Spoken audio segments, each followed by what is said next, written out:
Top Congo FM 88.4, première radio d'information en République démocratique du Congo.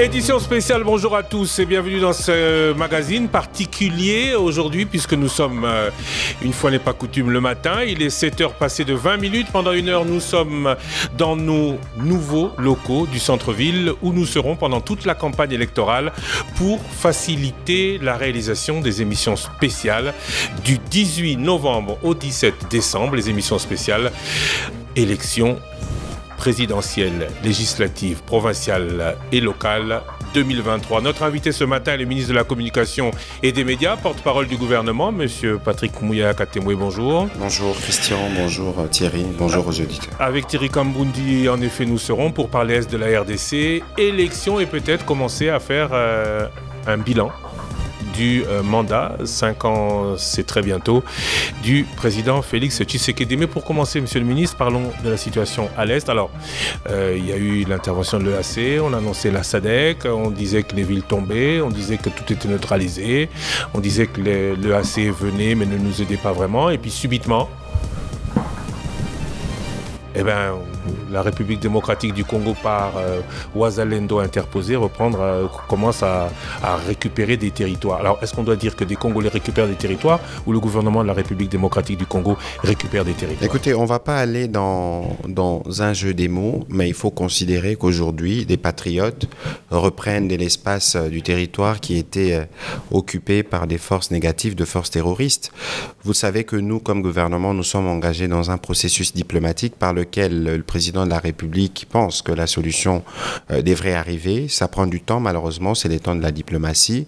Mais même si en parallèle, nous travaillons à la montée en puissance de nos forces armées, c'était un impératif qui s'impose à tous les compatriotes de défendre chaque centimètre du territoire. Souvenez-vous de l'appel du président de la République de novembre l'année dernière qui a permis de mobiliser plus de 40 000 jeunes qui sont aujourd'hui en phase de formation dans l'armée.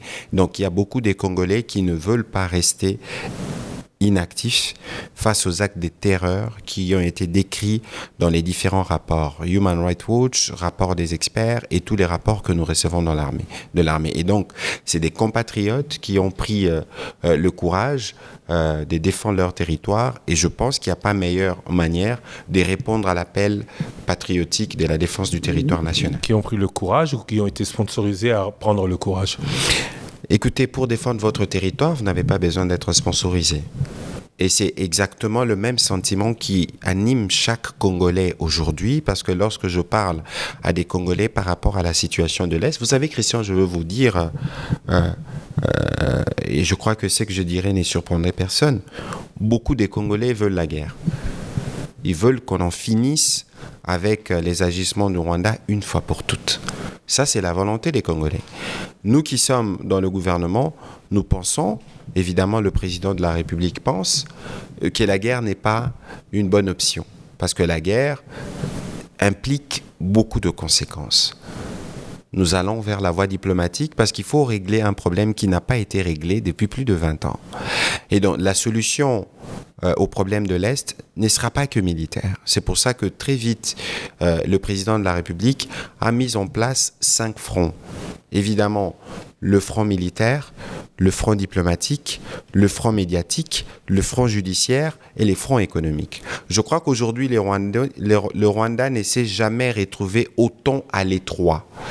Parce que vous avez vu que même si elles arrivent timidement, mais les mesures des coercitions arrivent, des sanctions américaines arrivent et qui démontrent clairement, par exemple, que le Rwanda, qui travaille avec les terroristes du M23, recrute des enfants. Un officier supérieur a été sanctionné. C'est une illustration de ce que notre diplomatie produit comme résultat. Et donc aujourd'hui, nous considérons que nous avons commencé, en tout cas, c'est les débuts de la fin de tout ce que nous connaissons comme situation déplorable dans l'Est du pays depuis 25 ans. Et nous pensons que la stratégie mise en place avec le président de la République, notamment la refondation de l'armée, loi des programmations, montée en puissance, nous permettra, au terme de ce qui se passe aujourd'hui, d'avoir un rideau de fer dans nos frontières, dans cette partie du pays. Bendele Koyate, comme nous aimons à le dire. Monsieur le ministre, c'est vrai qu'en tant que Congolais, ou tout Congolais souhaite depuis plusieurs années maintenant que les Rwandais, que les M23 soient boutés dehors. Mais en tant que journaliste, il y a de quoi se poser la question sur l'activisme de Wazalendo que vous soutenez, alors que le gouvernement de la République a, dans un passé très récent, appelé tous les groupes armés à déposer leurs armes. Aujourd'hui, vous soutenez ces compatriotes qui ont pris les armes sans vous poser la question de savoir comment ils ont pris les armes, comment vous allez gérer cette situation. Écoutez, il faut savoir une chose. C'est que lorsque le président de la République arrive aux responsabilités, il hérite justement d'une situation de l'Est qui est très complexe. Souvenez-vous de ses propos. Il a dit qu'il était prêt à donner sa vie pour que cette question se termine. Souvenez-vous que le président de la République, en juin 2021, j'étais dans sa suite, s'est installé à Goma pendant plus de 3 semaines et ça s'est terminé avec une interview avec M. Lusakweno à ma gauche. C'est pour vous dire les degrés d'engagement pour la résolution de ces problèmes. Et parce que la résolution de ces problèmes-là n'est pas qu'une question militaire, il fallait regarder les autres aspects de la question. Les autres aspects de la question, quels sont-ils? Les commerces, les minerais, etc. Parce que c'est tout ça qui constitue aussi... Ça, vous l'avez dit. Constitue aussi les raisons de la guerre. Je vais arriver. Et donc, lorsque le président décide, du fait de la position géostratégique de notre pays, de nous conduire dans la communauté de l'Afrique de l'Est, avec tous les chefs d'État, ils ont convenu que nous devons régler le problème de la sécurité dans l'Est de la RDC pour permettre de faciliter des échanges qui existent déjà. Hein, parce que pendant qu'on se canarde avec les Rwandais, on dit ce que nous disons, mais avant le Covid, la frontière RDC-Rwanda, c'était la frontière la plus fréquentée après la frontière États-Unis-Mexique. Regardez les niveaux des transactions qui existent entre citoyens, on ne peut pas emprisonner les citoyens. Et les présidents, le choix qu'il avait guidé dans l'adhésion de la communauté d'Afrique de l'Est, c'était pour faciliter justement les mouvements de nos populations dans cette partie du pays. Alors, lorsqu'on dit on va régler les problèmes de sécurité à l'Est, il faut faire le bon diagnostic. Nous avons des problèmes de groupes armés étrangers qui sont bien reconnus, les ADF des terroristes, les Twirwaneho qui viennent du Burundi, les FDLR qui viennent du Rwanda. Vous ne pouvez pas, dans le cadre du pays qui est le nôtre, avec tous ces pays frontaliers, penser régler des problèmes de sécurité qui les concernent sans les impliquer, premièrement. Deuxièmement, nous avons des groupes armés. Les groupes armés sont créés sur base de plusieurs motivations. Des conflits des terres, des motivations économiques, la défense du territoire, etc. Mais parallèlement au processus de Nairobi qui a été amorcé par le président Uhuru Kenyatta, nous avions, nous, en interne, lancé le programme PDD-RCS qui permettait justement de commencer des discussions pour faire ces démobilisations. Je dois vous rappeler que dans les sites de Mubambiro, par exemple, à un moment donné, il y avait 4000 démobilisés qui attendaient les processus, la finalisation du processus pour retourner dans la vie civile. Ce qui a complexifié et qui a causer tout ce qu'il y a comme difficulté. Après, c'est la résurgence du M23 à l'instigation du Rwanda en avril 2022. Et c'est ça qui a créé toute la perturbation dans les processus. Mais ce qui avait été obtenu, poser la question au mandataire du président Serge Tshibangu, qui était de toutes les discussions avec Uhuru Kenyatta, tous ces groupes armés congolais ont accepté de laisser les armes. Mais maintenant, en abandonnant les armes, il faut leur donner une réponse. La réponse de ceux qui deviennent. Parce que si pendant des longues années, ils ont vécu par les métiers des armes, il faut leur donner une réponse qui leur permet de faire une réintégration sociale. D'où les programmes du PDD-RCS. Mais alors que nous, le pays, nous sommes, j'allais dire englués, c'est pas le bon mot, nous sommes dans un processus diplomatique. Parce que la diplomatie a ses codes. La diplomatie a son temps. Et que les populations au quotidien expérimentent justement la barbarie rwandaise. Comment voulez-vous que des compatriotes ne s'élèvent pas pour mettre fin avec leurs moyens à cette situation. Vous savez, à Kichiché, il y a eu on combien peut de le morts? comprendre, monsieur le ministre, on peut le comprendre. Personne ici ne peut justifier ce que fait le M23. Mais je vous pose la question en tant que gouvernement pour essayer de comprendre ce qui se passe, parce que vous semblez soutenir les yeux fermés. Non, écoutez, non, attention. Lorsque nous parlons, par exemple, du front médiatique, j'ai vu des journalistes soutenir la campagne Bendele Koyate, de même. Pour nous, il faut d'abord regarder l'esprit patriotique, avant même de vous tourner, d'aller vers les armes. Aujourd'hui, et c'est ce que le président Kagame doit se rendre compte, qu'il a encore une fois réveillé les sentiments patriotiques de la République démocratique du Congo portés par les présidents, et que la riposte qu'il a trouvée cette fois-ci, je ne voudrais pas rappeler les phrases que vous connaissez d'un ancien président, mais la détermination est telle que tous les Congolais, dans chaque partie du Congo, veulent défendre leur territoire. Et ce que nous appelons Ouazalène d'aujourd'hui n'est que la face relevée de l'iceberg de ceux qui tiennent à la défense de ce territoire. Est-ce que ce n'est pas l'échec de l'armée qui n'a pas pu faire ce que font les Ouazalènes d'aujourd'hui? On ne peut pas d'aujourd'hui parler d'échec de l'armée. D'abord, vous savez que je voudrais vous épargner de parler de l'état dans lequel s'est trouvée cette armée il y a quelques années. Ce que je peux vous dire aujourd'hui, parce que le passé n'est pas plus important que le présent ou le futur, c'est que cette armée est en montée en puissance. Et que si aujourd'hui nous souscrivons au processus diplomatique, c'est pas que l'armée n'est pas en mesure de faire la guerre ou de se battre. Non, pas du tout.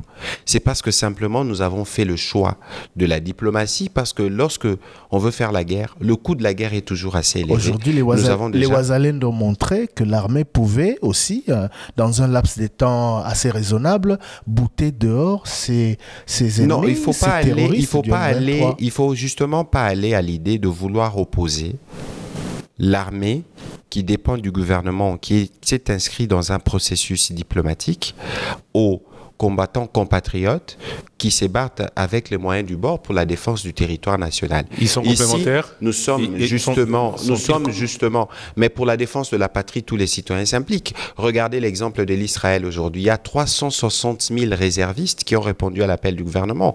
Moi, je voudrais que dans le cas de la réserve armée des défenses, qui est Christian Lusakweno ou Thierry Kambundi dans le lot, de sorte qu'un jour, si la sécurité de la RDC est menacée, que vous soyez prêts aussi à rejoindre. Comment vous allez gérer cette problématique? Oui, c'est une question à laquelle j'ai répondu hier. Pour nous, la menace la plus urgente et la situation la plus urgente que nous devons régler vite au regard des dégâts humains énormes, quand vous regardez la situation humanitaire, le nombre de massacres commis, des femmes violées, des enfants qui ne vont pas à l'école, les prix est exorbitant. Je vous ai dit tout à l'heure en liminaire dans mes propos qu'il y avait déjà une discussion, une conversation autour du président Kenyatta. Je vous ai dit qu'il y a un processus des PDDRCS. Je vous ai dit aussi qu'il y a la réserve armée de la défense qui a été créée. Même si, dans l'imaginaire de beaucoup, la réserve là va servir à réintégrer les jeunes qui sont dans les groupes armés de manière, j'allais dire, à l'aveugle. Non. Pour un pays comme la République démocratique du Congo, avec plus de 10 000 kilomètres de frontières, avec 9 pays, nous devons avoir au minimum, et c'est l'ambition dans laquelle nous allons, une armée de 500 000 hommes. Ce sera 0,5% de la population. Et donc aujourd'hui, l'idée d'avoir une réserve qui permet évidemment aux Congolais qui répondent aux critériums, parce qu'il est hors des questions de prendre des jeunes mineurs, par exemple, il est hors des questions de prendre des citoyens qui sont reconnus responsables de violations de droits de l'homme, etc. N'oubliez pas que l'armée, partout au monde, et c'est l'idée derrière la montée en puissance de l'armée que porte le président Tshisekedi, c'est les meilleurs de la société. Monsieur le ministre, la notion des réservistes n'équivaut pas à celle de l'activisme des Ouazalendo. Écoutez, regardez ce qu'ils ont fait aujourd'hui. Je vous ai dit tout à l'heure, il faut m'écouter et me comprendre dans mon esprit, qu'aujourd'hui la menace principale, c'est la question du M23. Lorsque la question du M23 sera réglée, mais nous avons un processus politique qui a commencé, nous avons un programme de PDDR qui a commencé, où, pour la première fois d'ailleurs, beaucoup se sont déplacés pour venir à Goma, pour venir à Kinshasa, parce qu'il y avait un processus de dialogue qui a commencé. Et le président de la République, souvenez-vous, peut-être qu'il faut qu'on rediffuse ces images, s'est adressé à Nairobi par visioconférence à ses compatriotes. Il leur a dit quittez, laissez les armes, rejoignez les camps de la patrie, parce que c'est des Congolais, quoi qu'on dise, qu'ils soient force négative, force positive, comme on peut les appeler, mais c'est des Congolais pour lesquels le président de la République et le gouvernement doivent donner des réponses. Monsieur le ministre, Wazalendo, c'est article 64 alinéa 1. Écoutez, il ne faut pas aller dans des situations comparatives parce que article 64, qu'est-ce que l'article dit? Le devoir de faire échec à tout individu ou groupe d'individus qui prend le pouvoir par la force ou qui l'exerce en violation des dispositions de la présente Constitution. Je crois que l'analogie n'est pas très appropriée. C'est pas, on ne leur opposera pas l'article 190. Nul ne peut sous peine de haute trahison organiser des formations militaires, paramilitaires ou des Vous devenez constitutionnaliste, monsieur Le Sakweno, juriste. Alors on quitte puisque cela ne vous sied pas, quittons le côté juridique, allons au côté politique. Le président Félix Tshisekedi a dit terminer son mandat avec la guerre à l'est de la République démocratique du Congo, ce sera un échec. Aujourd'hui, vous pouvez répéter votre question, s'il vous plaît? Le président de la République a dit ce serait un échec de terminer son mandat avec la guerre à l'est de la République démocratique du Congo. Est-ce qu'aujourd'hui, avec cette guerre qui finit, on parle d'imminente, on dit pour imminente la chute de Bunagana, sera versée à l'avantage Écoutez, du vous savez, présidentiel? ce qu'il y a de fort dans le président Félix Tshisekedi, c'est d'abord la volonté. Je crois que jamais, et aujourd'hui, moi je le ressens, je porte à ses côtés, à côté de plusieurs de mes collègues, le front médiatique depuis que cette crise a commencé.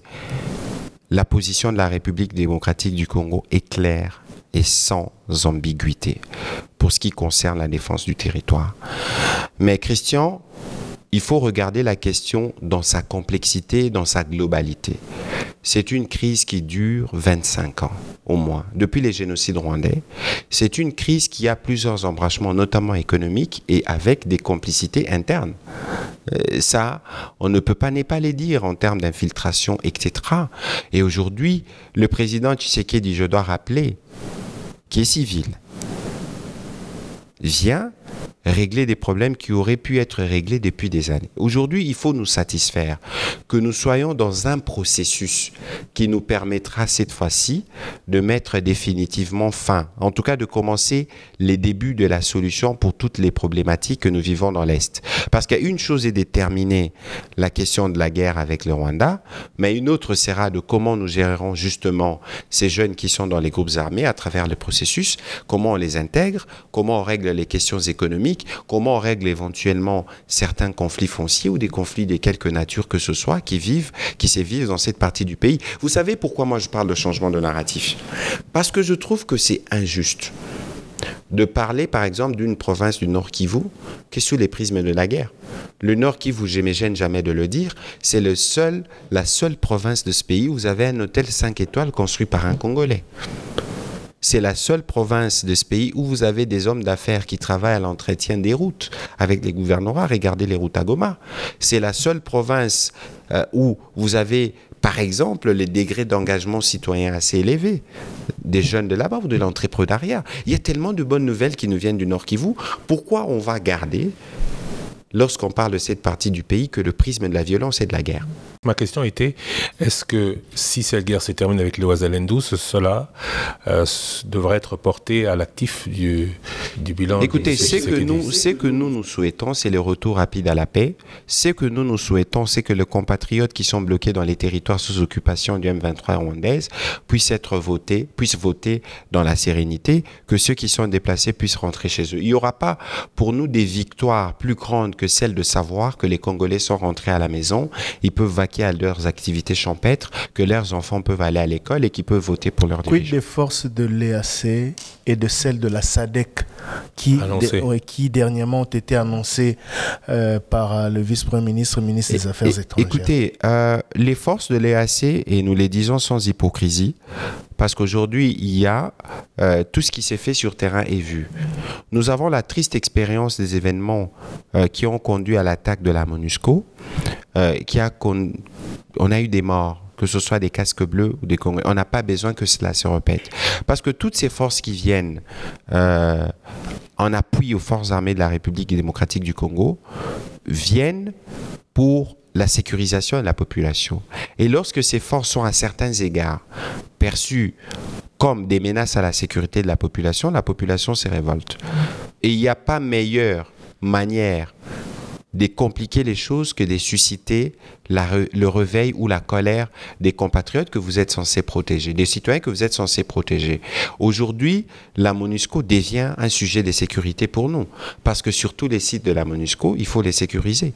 Les convois, par exemple, de la MONUSCO, ne fût-ce que pour s'approvisionner en eau ou en vivres, doivent être escortés ou doivent être sécurisés. Et donc ça fait une pression supplémentaire pour nous. Et pour l'EAC, l'idée, c'est de ne pas arriver à ces niveaux-là. Moi, je l'ai dit et je le répète, il est hors des questions de recourir à la violence d'aucune manière que ce soit, parce qu'il y a des voies diplomatiques à travers lesquelles les gouvernements s'est exprimé. Par exemple, nous avons dit à travers le vice-premier ministre Jean-Pierre Bemba, à la dernière réunion des ministres de la Défense de l'EAC, que au 8 décembre, le mandat ne devrait pas être renouvelé. Oui, mais pour le moment, les forces de l'EAC bloquent la progression de Ouazalendo. Et il y a risque d'affrontement sur le terrain. Écoutez, j'ai lu un communiqué de l'EAC disant qu'ils étaient attaqués aujourd'hui. Je pense qu'ils étaient attaqués en zone sous occupation du M23. Mais il y a des discussions qui se font au quotidien au niveau du ministère de la Défense et du gouverneur militaire pour prévenir des situations qui peuvent davantage compliquer la situation. Parce que si l'EAC avait délivré... Pourquoi aujourd'hui nous voulons les départs de l'EAC? Mais parce que ça fait 2 mois, au moins, nous avions convenu, lisez la feuille de route de Luanda, qu'on devait d'abord avoir un cessez-le-feu. Cessez-le-feu, on fait le retrait, on fait le précantonnement et puis on fait la démobilisation. Il y avait un schéma qui était tracé. On a fait les cessez-le-feu depuis le mois de mars ou le mois d'avril où nos forces ne se sont pas engagés militairement. C'était le point de départ. Mais après, il fallait commencer les processus de précantonnement. Après plusieurs discussions qui ont pris 2 mois, on a convenu que Rumangabo était le site choisi, qui est sous les occupations du M23, Rwanda. Alors, on a dit, la force régionale qui est là pour appuyer les efforts, parce que même si on a voulu au départ donner des messages ambigus, la force régionale a reçu mission d'utiliser la force. Ce qu'elle n'a pas fait. Oui, ce qu'elle n'a pas fait. Et aujourd'hui, on peut comprendre que les Kenyans aient du mal à attaquer les militaires rwandais, parce que c'est aussi ça la réalité du terrain. Mais on ne peut pas comprendre que pendant 2 mois, qu'ils ne soient pas en mesure d'ouvrir la route qui mène vers Rumangabo et que nous puissions aménager. Le vice-premier ministre Jean-Pierre Bemba s'est assuré que tous les matériels qui devaient servir au précantonnement soient achetés. Et ça fait 2 mois qu'on attend. Donc au 8 décembre, il n'y aura plus de AC. C'est le message que le gouvernement congolais a transmis. La SADC ne viendra plus. Nous attendons une réunion sûrement des chefs d'État qui va décider où on va faire le constat. Souvenez-vous qu'à New York, le VPM, vous avez parlé de la date du 24 septembre. La date du 24 septembre, c'était la date d'expiration. Parce qu'en août, il y a eu une réunion des ministres de la Défense qui avaient convenu qu'ils accordaient 1 mois à la force régionale pour ouvrir la voie de Rumangabo et permettre au processus de précantonnement de commencer. 1 mois après, on a constaté que ça n'a pas été effectif et donc les chefs d'État doivent tirer les conséquences d'une mission qui est là sans être là parce qu'elle ne donne pas les résultats escomptés. Pourquoi vous ne dites pas la vérité aux Congolais? Parce que si au 8 décembre, les forces de l'EAC ne doivent plus se retrouver sur le territoire congolais, le mouvement doit se faire à partir de maintenant. Ne commencez pas. Le mot que vous avez utilisé est dangereux. Lorsque vous dites pas la vérité. Écoutez, regardez. Vous dites, oh oui, aujourd'hui nous sommes dans un processus qui est délicat. C'est comme la question de la MONUSCO. Lorsqu'on dit que la MONUSCO doit partir à la fin des élections au 31 décembre 2023, c'est pas au 31 décembre 2023 que tous les effectifs raison auront pour laquelle non, je dis qu'il faut dire la vérité. J'en arrive. Mais la vérité la vérité qu'il faut dire, c'est laquelle? Parce qu'il faut savoir que tout ce qui s'est fait avec la force régionale est noté. Il y a un SOFA, il y a un cadre qui régule tout ça. Et dans les discussions dernières, j'ai pas eu tous les détails. Le Premier ministre avait participé à une réunion, je pense à Nairobi, où il était question justement, dans le cadre du SOFA, d'inclure à notre demande une disposition qui organise les départs des forces. À partir du 8. Il faut attendre sûrement une réunion des ministres de la Défense ou des Affaires étrangères pour acter cela, et cela sera effectif. Mais ici, nous, on a exprimé une volonté. C'est une volonté qui a été exprimée sur base de ce que nous voyons sur terrain. Et donc, il ne faut pas considérer qu'il y a une vérité qui a été cachée, parce que de toute évidence, lorsque vous ne dites pas la vérité au peuple, le peuple finit par le savoir. Donc aujourd'hui... Parce que vous donnez l'impression qu'à partir du 8, il n'y aura plus de forces de l'EAC ici. On ne donne pas l'impression. Il ne faut pas qu'on aille justement dans une confusion des mots. Nous sommes dans un processus diplomatique où nous tirons des conséquences. Lorsqu'on a dit que du 23 août au 24 septembre, on devait nous assurer que la route de Rumangabo est ouverte et qu'elle ne l'a pas été, on doit être en mesure de relever qu'il y a un problème. Ici, nous ne sommes pas en train de dire que la force régionale a tout faux. Non, il y a évidemment le fait de leur présence, je crois qu'il y a une certaine dissuasion. On ne peut pas les régner, mais nous n'étions pas, nous, engagés dans un processus qui devait durer 6 mois, 8 mois, 9 mois. Non, il y a une feuille de route qui avait donné des objectifs clairs, des missions à chaque composante, et ces missions devaient être accomplies dans un intervalle de temps donné. Parce que nous avons des impératifs. De prorogation de mandat en prorogation de mandat, sachant que sur le terrain, il y avait déjà ce problème-là de définition de la mission de ces forces. Il n'y avait pas de question, non, Thierry. Relisez la feuille de route de Luanda. Relisez le SOFA. Le SOFA est un accord cadre qui a été signé. Et tous ces chefs d'État-là savent que le mandat de la force régionale, c'est la force. Je suis d'accord. Je suis d'accord, et c'est ce qui avait été dit. Mais la réalité, la réelle politique, et c'est ça l'aspect qu'il faut intégrer. Parce que nous, avec le président Tshisekedi, nous n'avons jamais été, nous, dans une quelconque forme de manipulation. Je pense que le président, dans ses communications, il est peut-être parfois trop franc.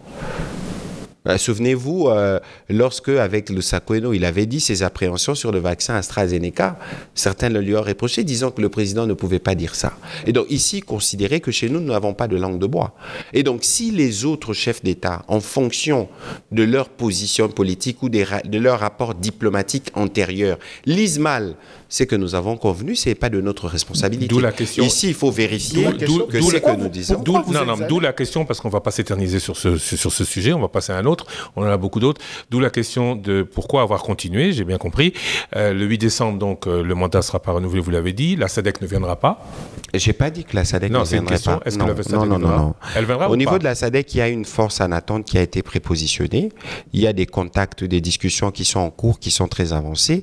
Les moments venus, avec le vice-premier ministre Jean-Pierre Bemba, nous vous ferons le point à ces propos. Si le Ouazalène doit avancer comme ils avancent et récupère le territoire, quel que soit le cas de figure, nous sommes dans un processus diplomatique qui devra, à un moment ou à un autre, se terminer avec les autres. Donc, ce n'est pas parce que, évidemment, qu'il y a une incidence par rapport à ce qui se passe sur terrain, mais avec la force régionale de l'EAC, même s'il faudra divorcer, il faudra se mettre d'accord sur les conditions des divorces.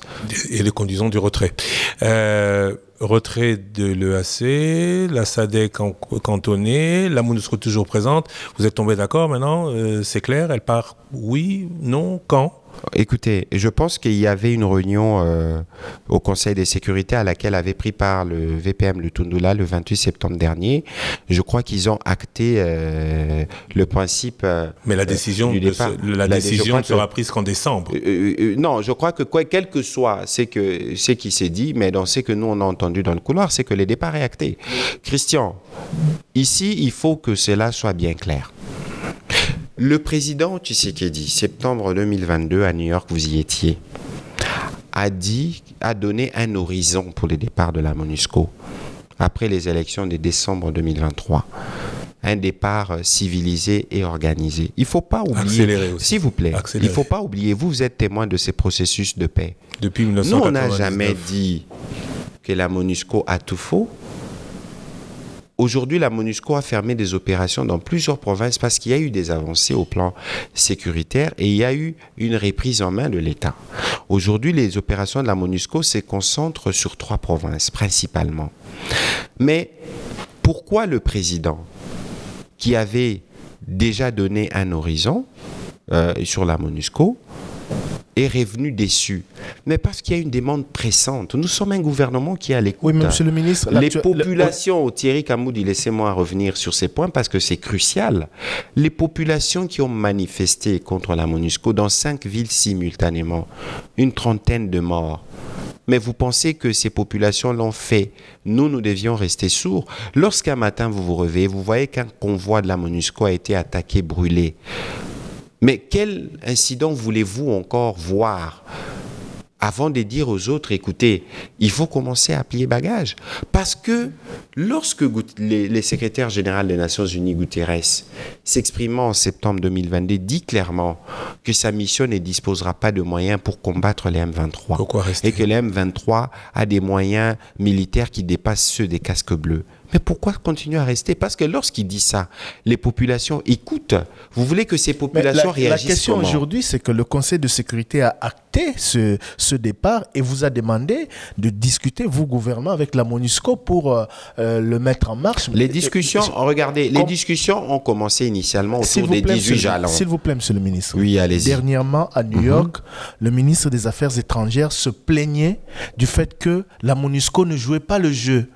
Parce que ce que le Conseil de sécurité a recommandé hier, lundi, c'est déjà ce que le gouvernement congolais avait prévu, mais c'est la MONUSCO non, écoutez, moi je ne voudrais pas aller dans des considérations, je veux vous parler des faits. Il était question initialement qu'on travaille sur 18 jalons. Parce que lorsque nous on parle du départ de la MONUSCO, oui, 18 jalons ramenés à 4. Oui, mais justement, ramener à 4 oui. jalons prioritaires, les élections, sécurisation de population, PDDRS, je pense, et l'appui au processus de paix qui est en cours. Lorsque on réduit à 4, c'est justement la preuve que nous voulons aller vite sur les options essentielles. Parce que les tâches certaines qui sont organisées par la MONUSCO aujourd'hui seront reprises par les agences du système des Nations Unies. Moi, j'espère que nous pourrons nous mettre d'accord pour convenir, par exemple, de récupérer Radio Okapi, qui, de notre point de vue, peut être un outil important. On verra dans quelles conditions. C'est pour vous dire que nous sommes engagés dans un processus. Mais il faut savoir que vous avez des interlocuteurs à Kinshasa, mais ceux qui font la décision sur un certain nombre de choses, c'est le Conseil de sécurité à New York. C'est pour ça que le VPM avait saisi le Conseil de sécurité. Il a donné ses feux verts. Maintenant, le processus va commencer. Et c'était des processus de désengagement. Il y a, je ne sais pas combien, des milliers d'hommes qui sont là et des personnels. Ça ne s'est fait pas en un jour. Wait and see donc. On reparlera de ce retrait de la MONUSCO, j'en suis certain. Quittons l'Est de la République démocratique du Congo. Parlons élection en règle générale. D'abord, processus électoral. Entendu récemment, il était à Paris, le président Denis Kadima, qui n'affirme pas fermement que les élections auront bien lieu le 20 décembre. Dans la mesure du possible. C'est pas ce que moi j'ai entendu. Je peux vous donner, les termes exacts utilisés par M. Kadima. C'est vrai qu'il n'a pas dit qu'elles auraient lieu. Vous avez le français nous complique parfois. Réponse directe mais parfois évasive de Denis Kadima. Tout est mis en œuvre, dit-il, laisse la place au doute. Vous avez des doutes. Vous avez des doutes. Le doute, c'est, par exemple, les machines, toutes les machines à voter qui doivent être configurées, qui doivent amener sur les lieux. Ces machines ne sont pas encore au Congo. Mais vous savez, Christian, en 2011, on disait la même chose. En 2018, on disait la même chose. On nous disait qu'il fallait 60 jours pour les déployer. Regardez, je veux vous donner mon point de vue. Vous savez, d'abord, dans un processus électoral, la question cruciale, c'est la confiance. La question n'est pas forcément, et j'espère que ceux qui m'écoutent ne vont pas travestir mes propos, la question n'est pas forcément les respects de délai stricto sensu. La question principale, c'est parce que s'il y a confiance entre les différentes parties prenantes, on peut constater à un moment ou à un autre s'il y a des difficultés. Comme en 2018. Décider de commun accord. S'il y a la confiance, on va dire, pour plus de sérénité, on va reporter d'un jour ou deux. Comme en 2018, une semaine. Non, oui. En 2018. Oui, c'est comme en 2018. Mais c'est pour vous dire que l'élément fondamental ici, c'est la construction de la confiance. Je voudrais observer avec vous. Vous êtes témoin de l'histoire électorale de ce pays depuis 2006 et même bien avant. Regardez en 2006 la tension politique qu'il y avait autour des élections. Il y a eu guerre ici à Gombe. Je suis même pas sûr qu'on serait ici parce que c'était le cœur de la bataille. C'était le cœur. C'était le cœur de la bataille. Le VPM Bemba habitait en diagonale d'où nous sommes. 2006. Regardez 2011. Souvenez-vous que le jour de la clôture de la campagne, je crois que le candidat Étienne Tshisekedi est resté dans sa voiture. Regardez la tension à l'époque. Regardez la tension entre 2016 et 2018. Est-ce que vous pouvez comparer tout ça à ce que nous vivons aujourd'hui en 2023? Mais qu'est-ce qui fait qu'aujourd'hui, vous puissiez être plus optimiste et vous dire que plus de confiance il y a? Regardez, non. J'ai dit tout à l'heure que la confiance, il faut construire la confiance. Ne me faites pas dire ce que je n'ai pas dit. Aujourd'hui, c'est qu'il y a un engagement ferme du président de la République et du gouvernement d'aller vers la consolidation de la démocratie. Mais il y a un fait important que vous devez tous noter. C'est que lorsque les élections arrivent, ça déchaîne toutes les passions. Parce qu'il s'agit de l'avenir des hommes politiques tous. Il y a évidemment une tension. C'est les 5 ans qui viennent, certains seront au chômage, certains, pour utiliser le langage quinois, ne se retrouveront pas. Et donc, tout le monde veut verser ses cartes. Évitons, mettons tout ce qui n'est pas de l'ordre du subjectif. Il n'y a pas de subjectif. Éloignons tout ce qui est subjectif. Allons dans l'objectivité. Il n'y a pas de subjectivité. Je voudrais qu'on oublie tout ce qui peut être sujet du doute. Allons dans les certitudes.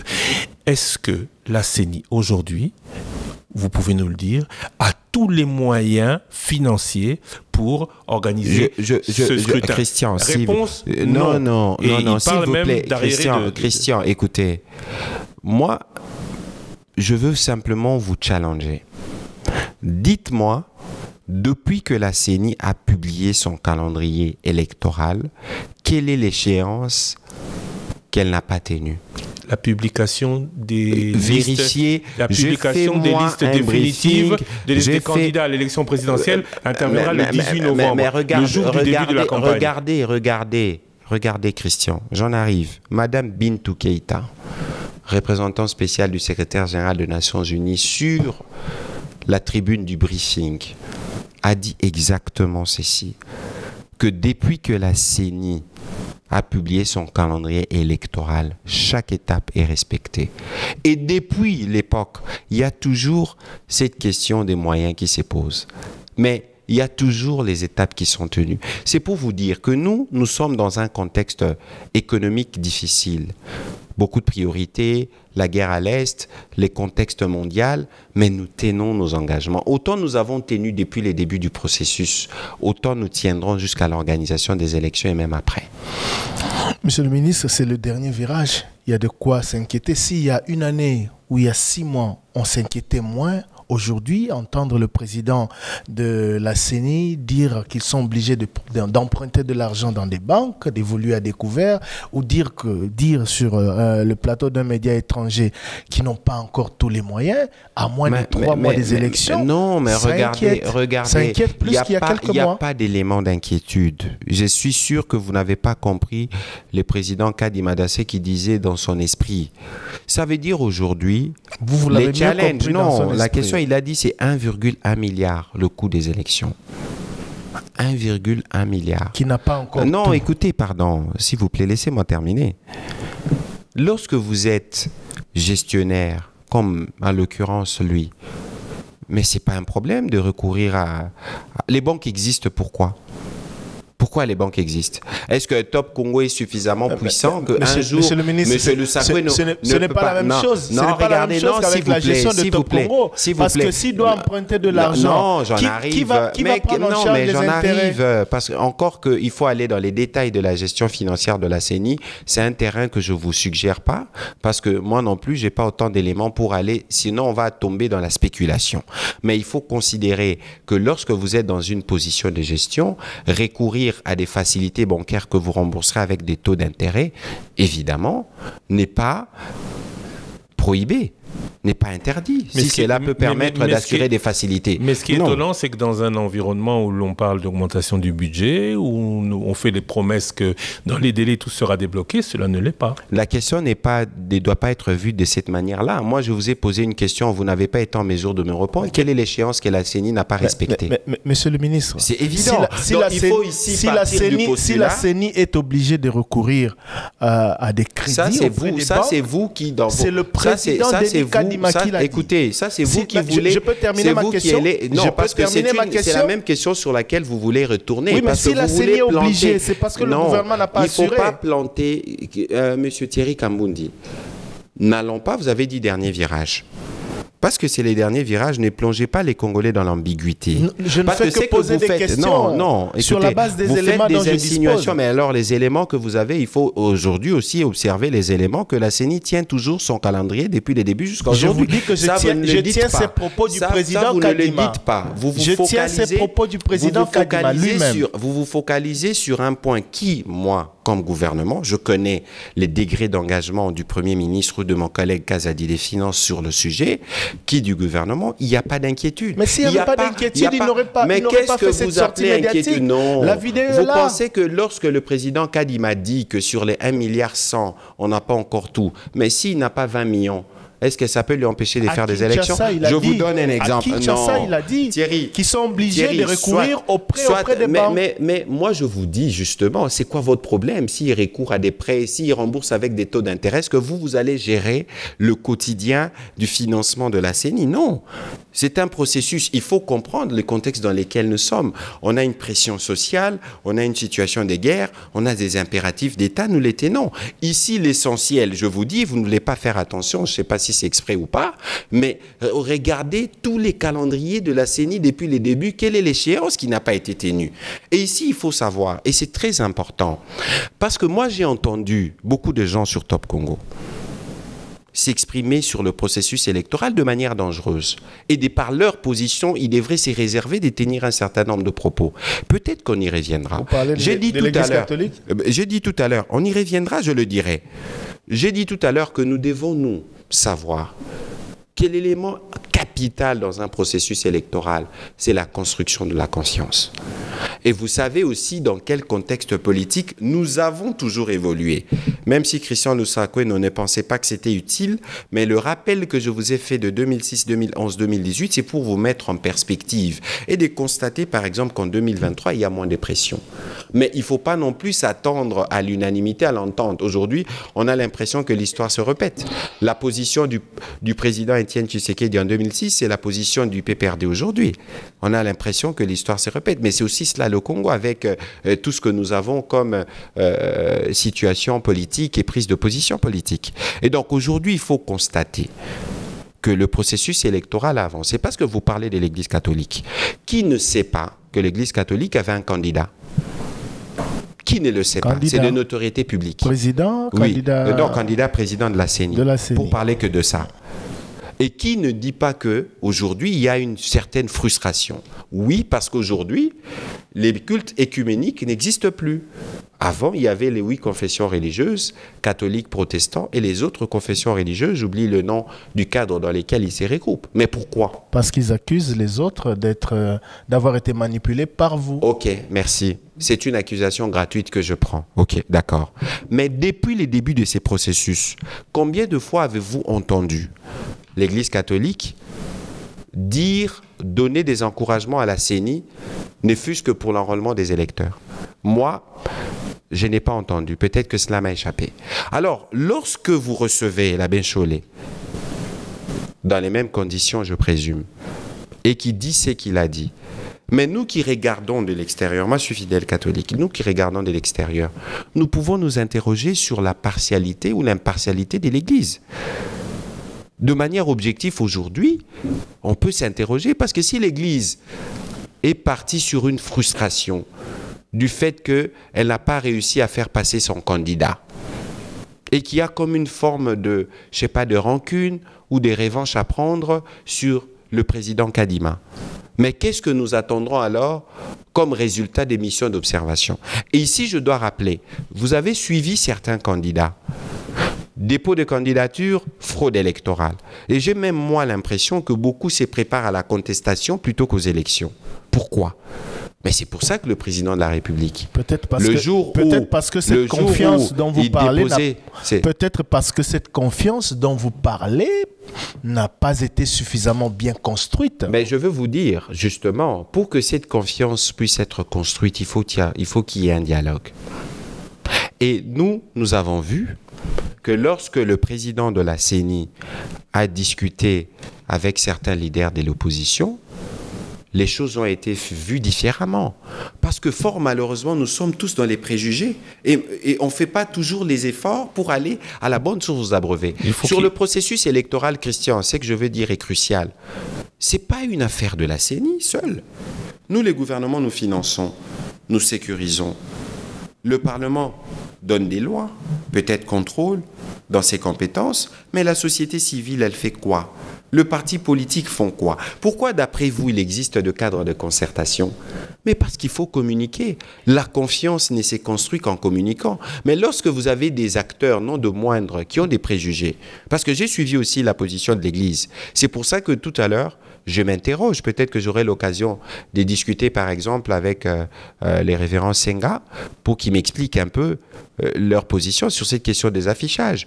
Le même article, avec plusieurs alinéas, il se focalise sur un seul alinéa, ne lise pas l'alinéa qui suit. Et on accuse la CENI et on reproche des choses à la CENI. Mais c'est quoi l'idée derrière? Parce que si nous voulons, parce que nous continuons, nous, de croire que les principaux partenaires de l'État, notamment dans l'éducation, c'est les églises catholiques et protestantes. Il faudrait éviter qu'il y ait des soupçons d'une quelconque manière que ce soit de partialité sur la position de l'Église. Monsieur le ministre, l'opposition n'a pas... Je dois juste vous interrompre. Il est 8h10. Il ne nous reste plus que 10 minutes. Non, merci. Il ne reste pas 10 minutes, monsieur le malheureusement, l'émission de matin devra démarrer. Vous remuez les mêmes questions 10 000 fois pour penser pouvoir récolter je ne sais pas quoi. Et parfois, nous passons à côté de l'essentiel. Peut-être parce qu'on n'a pas les réponses. Mais les réponses ne sont pas forcément celles que vous attendez, monsieur le Sacoueno. Processus électoral, vous confirmez le 20 décembre. Voilà, peut-être une, deux, trois semaines. D'abord, monsieur le Sacoueno, parce que vous revenez sur ça. Je parlais de l'élément crucial qui est la confiance. N'attendez pas du porte-parole du gouvernement de vous confirmer les élections le 20 décembre ou pas. Parce que ce n'est pas de la responsabilité du gouvernement. C'est de la responsabilité de la CENI. Et c'est ce que je disais tout à l'heure, qu'il y a différents corps qui interviennent dans l'organisation des élections. Mais quelles sont justement les motivations de chaque corps? Si les gens ont des préjugés, ou ils considèrent qu'ils doivent se venger parce que Kadima est passé, que leur candidat n'est pas passé, et qu'il faut jeter les pots de banane. Mais parce que vous parlez des préjugés, c'est des préjugés que certains Monsieur le ministre, vous qualifiez cela des préjugés, mais l'Église, comme une frange de l'opposition, ce qu'ils évoquent, ce ne sont pas forcément des préjugés. Donc, ça veut dire que c'est leur position. Ça veut dire que, je parle, en vous suivant, on peut conclure que l'Église catholique n'est pas impartiale. N'est-ce pas? S'il vous plaît. Je ne veux pas parler de l'Église. Vous parlez des préjugés, moi je parle des préoccupations. On a vu défiler une vingtaine de candidats présidents de la République. Chacun de s'est exprimé sur des préoccupations, sur le climat politique, sur la façon dont le processus électoral est mené. Comment vous qualifiez tout cela de préjugés? S'il vous plaît, allons point par point. Monsieur Le Sacoueno, donnez-nous le temps. De toute façon, je suis ministre des tutelles. Malheureusement... Monsieur Le Sacoueno, laissez-moi répondre. Mais Thierry Kambundi, allons-y point par point. Vous parlez du processus électoral. Moi, je vous ai opposé. Parce que si moi je le dis, on dirait que c'est les gouvernements. Je vous ai dit ce que Mme Bintou a dit publiquement. La CENI ne gère pas la passion des hommes politiques. La CENI est un organe technique qui nous représente tous. Monsieur le ministre, on dit mieux j'en vaut... arrive, s'il vous plaît. De par la constitution de la CENI, nous avons toutes les forces politiques qui sont dedans. Société civile, opposition, majorité, ils sont là-dedans. Donc, c'est une représentation de nous tous. C'est l'arbitre. Alors, l'arbitre édicte les règles, la loi électorale qui vient de l'Assemblée et tout ça. Toutes les parties prenantes sont libres. Et c'est ce que moi j'ai donné comme réponse la dernière fois au briefing. Mais plutôt que de faire des communiqués, lorsque vous estimez qu'une position qui a été prise par la CENI n'est pas la bonne, mais pourquoi vous n'approchez pas Kadima? Ils sont là pour quoi? Ils sont là pour écouter. Les élections, ils ne les font pas pour eux. Du reste, ils ne sont pas candidats. Les élections, ils les font pour nous, pour les électeurs et pour tout le monde. Et donc, lorsque des candidats ont des préoccupations, c'est quoi le boulot de la CENI? Les écouter, les intégrer et les corriger éventuellement s'il y a des choses à corriger. Parce que nous n'aurons pas, Christian Lusakoueno, vous avez une plus grande expérience que moi sur les questions électorales, y compris à l'étranger. Les élections ne sont jamais totalement parfaites. Moi, j'étais à New York avec vous, j'ai discuté avec des amis américains. Ils me disaient d'ailleurs, si vous voulez prendre l'exemple des mauvaises élections, prenez l'exemple des élections américaines, où il y a un procès aujourd'hui. Donc, c'est pour vous dire que nous sommes dans un processus de maturation démocratique. 17 ans, au bout d'un 4e processus électoral, n'attendez pas que nous ayons un processus le plus parfait, le plus perfectionné du monde avec tous les défis que nous avons en termes du nombre des électeurs, 43 ou 44 millions, du pays qui est presque enclavé, pas de route, etc. N'oublions pas que ce qui complexifie la tenue des élections, c'est l'étendue du pays, c'est le nombre de candidats. On a 49 000 candidats députés provinciaux. Et on a 23 000 candidats députés. Et on a plus de 30 000 candidats aux élections locales. Et on a, comme je le disais tout à l'heure, des kits à transporter. À 60 jours, ils ne sont toujours pas là. On nous avait dit que c'était un délai incompressible. D'où ma question du 20 décembre. On parlait élection, vous processus électoral. Au président de la CENI. Je veux bien, oui. Processus électoral, campagne électorale, liberté de la presse, on aurait pu tout aborder. Alors, campagne électorale, on ne va pas vous parler de CESAC, mais liberté de la presse, avec l'épisode de Stani Boujakera, quelques craintes, est-ce qu'on doit craindre pour la sécurité de chacun d'entre nous? Il n'y a pas de crainte à avoir. Moi, j'ai renoncé à répondre à l'interview d'un média international parce que j'ai trouvé que les questions qui m'ont été posées ont été très, très mal formulées. On fait des raccourcis parce qu'il y a une volonté de coller à la République démocratique du Congo, malheureusement, un narratif qui n'est pas vrai. Christian Lusakoueno, je serais heureux si vous pouvez me faire une faveur en répondant à ma question. Dites-moi, si vous devez comparer la tension qu'il y avait en 2006, 2011, 2016, 2018 et aujourd'hui, que diriez-vous de ce que nous vivons en 2023? Je dirais qu'un enfant grandit, puisque c'est à moi qu'on a posé la question, mais on n'a pas encore atteint l'âge de la maturité. J'apprécie. Et c'est parce qu'on n'a pas encore atteint l'âge de la maturité que je repose la question, est-ce qu'on va craindre pour notre... J'apprécie le courage que vous avez de me répondre, parce que Kamboudi m'aurait dit, c'est moi qui pose les questions et pas vous. Non. J'avais une autre réponse à vous donner. Si, bon, avec la permission de... Parce que je n'ai pas envie qu'il y ait des tensions en tant que Congolais, mais j'ai l'impression que vous chantez trop tôt la victoire. On ne chante pas des victoires. S'il vous plaît, monsieur le ministre, s'il vous plaît, je vais prendre vos propres exemples. Quand vous parlez de 2006, de 2011 et de 2018, la tension que vous évoquez, c'était soit autour de la campagne électorale et du jour des votes, soit entre les deux tours. Écoutez, la tension... on n'en est pas encore arrivé là. Donc vous chantez, vous semblez chanter trop tôt la victoire. Non, on ne chante pas la victoire. Il faut regarder les contextes et regarder les acteurs. Et c'est pour ça que j'ai aimé la réponse de Lusakoueno. Il dit, l'enfant grandit, mais il n'a pas encore atteint l'âge de la maturité. Parce que si nous partons de 2006 à 2023, l'enfant a 17 ans. Il n'est pas encore majeur. Il est prêt à le devenir. C'est pour vous dire qu'il faut regarder la situation de manière évolutive. Aujourd'hui, je disais pourquoi j'ai renoncé à répondre à cette interview. Parce qu'on prend le cas de l'arrestation de l'honorable Kabound, on prend le cas de la mort de l'honorable Chérubin, on prend le cas de Stani, on dit au Congo, il y a un climat de répression. Dites-moi, dans quelles conditions l'honorable Kabound a été arrêté il y a combien de temps? Était-ce pour des besoins électoraux? Revenons dans les circonstances de l'arrestation ou de la mort de l'honorable Chérubin Okende. Avait-il un lien avec des élections? Pourquoi faire des raccourcis de ce type et venir dire qu'il y a un climat répressif? C'est que moi j'observe, c'est qu'il y a des candidats qui font des meetings.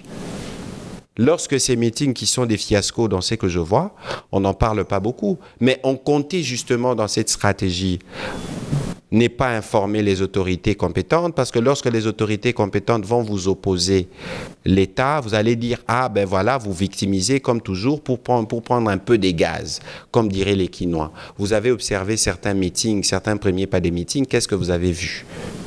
Et donc aujourd'hui, nous considérons que tous les candidats auront la possibilité de battre campagne et nous souhaitons qu'ils quittent la périphérie pour que nous puissions débattre de vrais sujets. Parce que lorsque vous parlez des déclarations des candidats, des différents candidats à sortir de la CENI, qu'ont-ils dit? Fraude électorale, échappatoire, une manière de dire, écoutez, si nous perdons, nous ne serons pas bons perdants.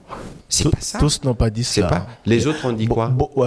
Il y en a beaucoup qui ont plutôt formulé des recommandations à l'endroit de la CENI. On ne va pas, s'il vous plaît, commencer à répondre à vos questions, encore que j'aurais pu dire aussi, ajouter, vous ne m'avez pas laissé le temps, de 2006 à 2023, c'est 17 ans, ce n'est pas l'âge de la maturité, et non plus de la responsabilité. Donc, on jugera peut-être en 2024 quand il aura 18 ans.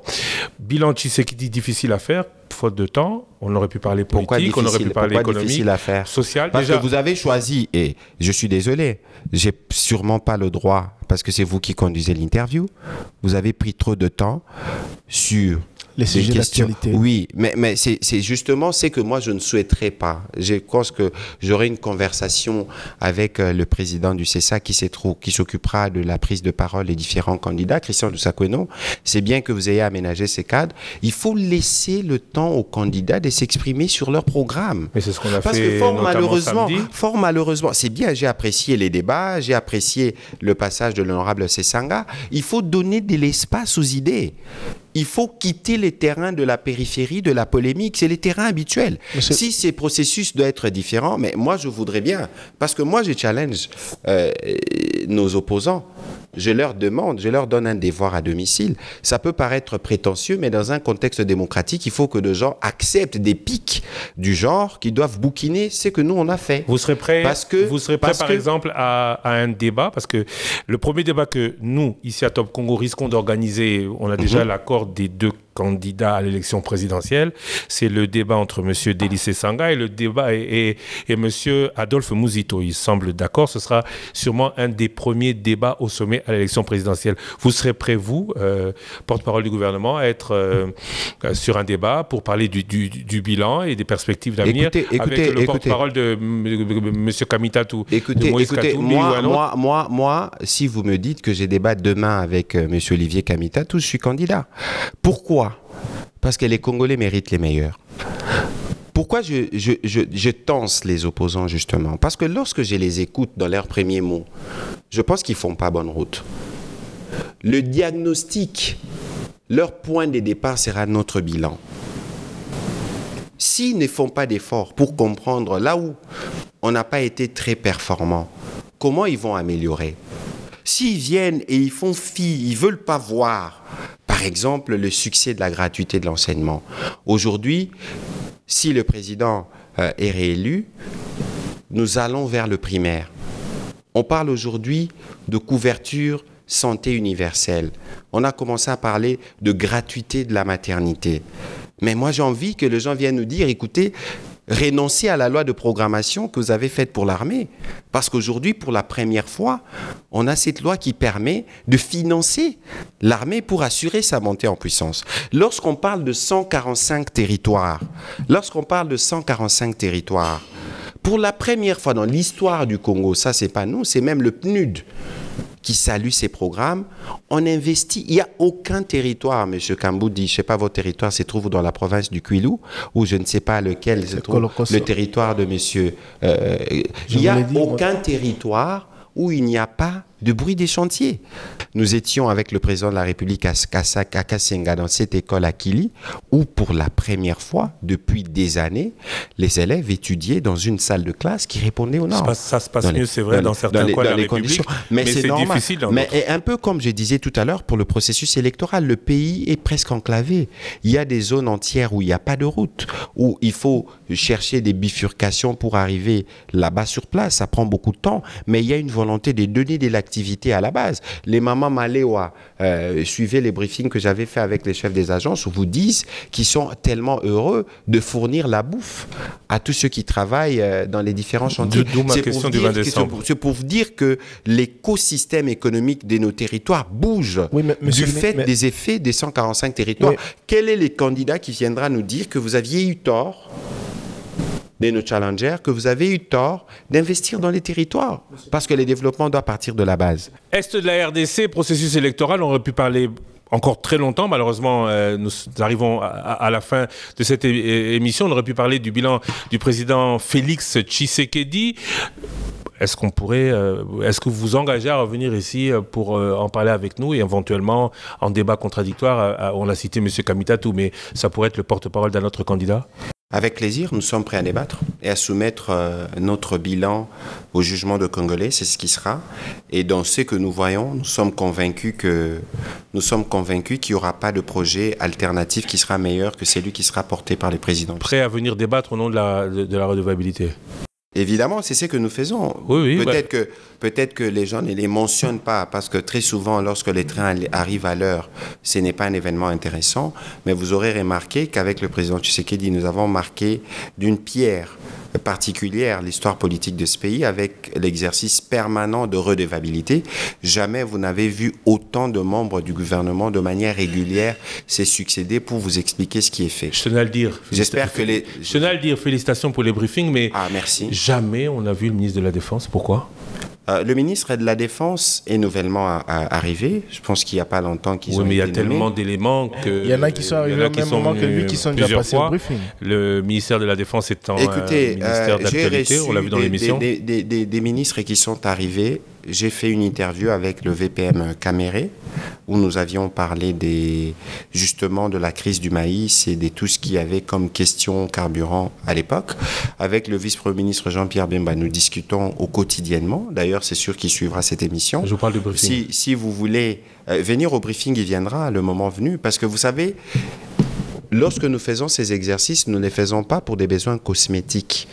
Nous les faisons parce qu'il y a des besoins d'éclairage et d'information pour le peuple congolais.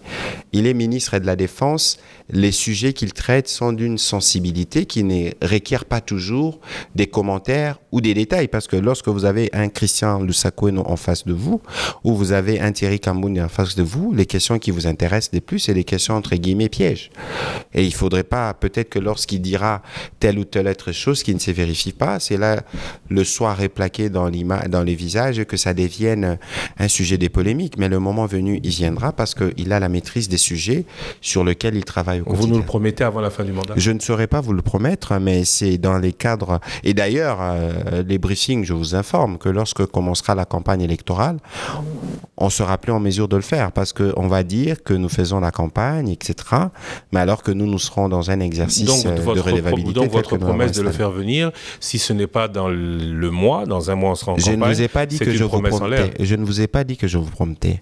Ça veut dire que tous les ministres qui viennent au briefing, nous en convenons, et lorsqu'il y a des sujets particuliers, vous connaissez le vice-premier ministre Jean-Pierre Bemba sûrement mieux que moi, ce ne sont pas les arguments et les mots qui manquent pour venir répondre aux questions du journaliste. Tout n'est pas que stratégique au ministère de la Défense. Écoutez, il y a des dossiers, réservez ses commentaires alors le jour où il sera là, comme ça il sera sûr de pouvoir vous donner des réponses. Vous n'êtes même pas sûr du jour où il sera là? C'est pas ce que je vous dis. Vous n'êtes pas sûr de vous... Alors promettez qu'il viendra avant la fin. Pourquoi voulez-vous que je promette? Parce que nous voulons l'avoir en briefing. Mais parce que la logique pour nous, ce n'est pas de promettre justement. Parce que lorsque vous promettez, vous ne réalisez pas, on vous traite des menteurs.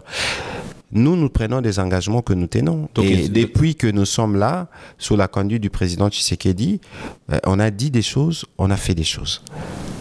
Et c'est ce qui sera. Donc la redevabilité s'applique sur d'autres secteurs, sauf la défense. Ça, c'est vous qui le dites. La redevabilité s'applique à tout le monde. Pensez-vous que la redevabilité, c'est forcément d'abord venir devant les médias? Entre autres. Alors, si c'est le cas, il sera là. Sinon... Il sera là. Parce que regardez, le président a promis lui-même, m'a dit qu'il est prêt à faire le briefing, le président de la République. Donc nous conviendrons avec lui évidemment et ses équipes des conditions, mais c'est pour vous donner l'illustration. Pas pendant la campagne. Vous dites? Avant la campagne. Sûrement avant la campagne. Parce que nous sommes, à la différence de tous les autres, nous avons une obligation de redevabilité devant les Congolais parce que nous avons la gestion quotidienne du pays. Et donc, d'ailleurs, parce qu'aujourd'hui, nous sommes à un mois de la campagne, vous allez voir que nous allons multiplier les briefings. Nous allons nous assurer qu'à travers d'autres voies, nous communiquons sensiblement sur ce que nous avons fait. Parce que sur le mois de la campagne, nous savons que beaucoup comptent sur des stratégies, des diabolisations, des tribalisations. Vous, tout à l'heure, vous aviez dit, bon, la campagne n'est pas arrivée, c'est ça le moment de tension. Mais pourquoi c'est le moment de tension? Parce que les gens vont dans des sujets périphériques. Ici, nous voulons, avec vous, faire un pacte de dire que vous allez privilégier les programmes de candidats. Moi, je suis très curieux d'écouter les programmes des 24 candidats qui viendront, qui diront, écoutez, moi, sur la question de la sécurité, de la diplomatie, voici ma stratégie, parce que la stratégie en cours n'a pas fonctionné sur tel point. Ma question sur la justice, voici ma stratégie. Sur les rapports avec les provinces, voici ma réponse, etc. Ce n'est que de cette façon qu'on fera gagner le Congo. Merci à vous d'avoir été avec nous. L'actualité continue sur votre radio. Tout de suite avec Joël Zima et Merveille Bokelo, c'est le Top Matin, en rediffusion à 13h30 après le grand journal. Et à 19h, c'était édition spéciale. L'actualité continue sur votre radio. Je ne suis pas satisfait, mais je reviendrai une prochaine fois. À très bientôt, vous avez promis, et nous organiserons ce grand débat sur bilan et perspectives. À très bientôt. Merci, Monsieur le Ministre. Merci, Thierry Kambondi. Merci beaucoup.